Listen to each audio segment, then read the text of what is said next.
Elon Musk's space elevator assisting Starship. The illuminated beauty of the night sky has left mankind awestruck for thousands of years. Imprisoned here on Earth, left to ponder the question, how do I walk among the stars? Well, ponder no more, for today we will explore the space elevator concept. Welcome to episode 5 of Elon Musk's Next Big Idea. This video has been made possible by our subscribers. Today's subscriber shoutout goes to Mind Leaves. If you would like a shoutout, be sure to subscribe to Kaza Finance.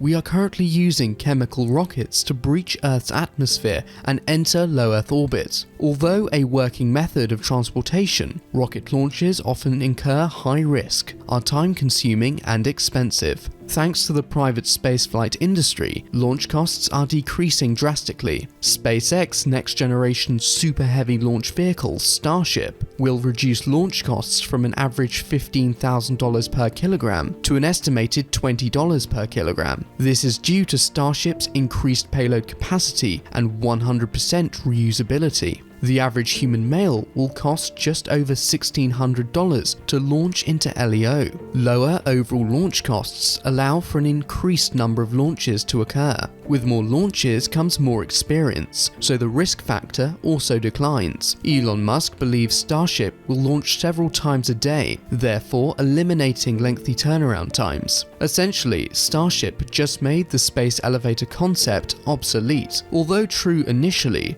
space elevators could work in conjunction with Starship to increase range and decrease propellant expense.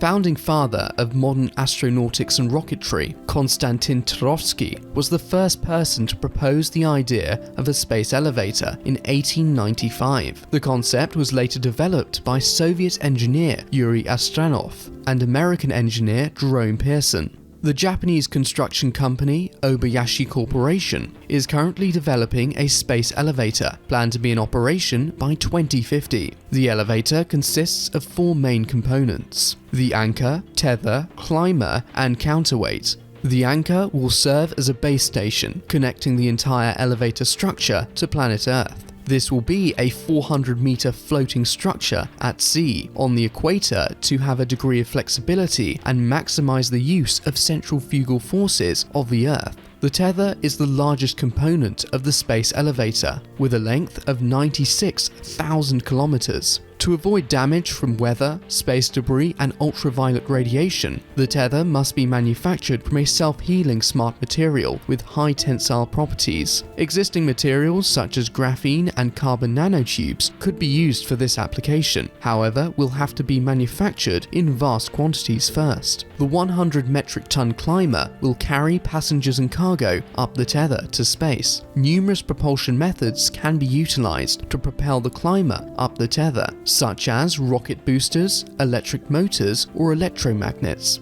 The latter 2 propulsion methods may be powered with a vast solar array mounted on the climber itself or the counterweight above. The counterweight will be stationed in geostationary orbit and attached to the tether. Due to its placement, the counterweight could feature habitation and recreation areas for humans, along with a docking facility for Starship. This is how Starship could be used in conjunction with the space elevator.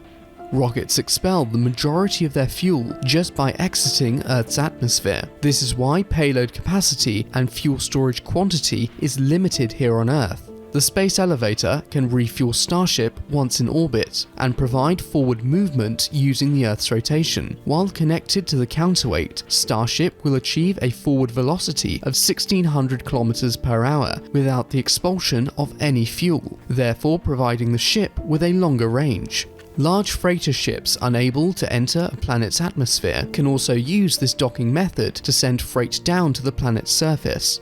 Along with the Obayashi Corporation, other groups working on space elevator technology include Chicago University, Google X, and the China Academy of Launch Vehicle Technology. The Obayashi Corporation is currently publicly traded, so I may consider an investment in the near future. In episode 6 of Elon Musk's Next Big Idea, we will explore Elon's simulation theory. Be sure to subscribe, like, and share this video if you're excited about investing in the future. Please enjoy the two videos on screen now, because they both contain an exceedingly powerful message that can help you on your investing journey.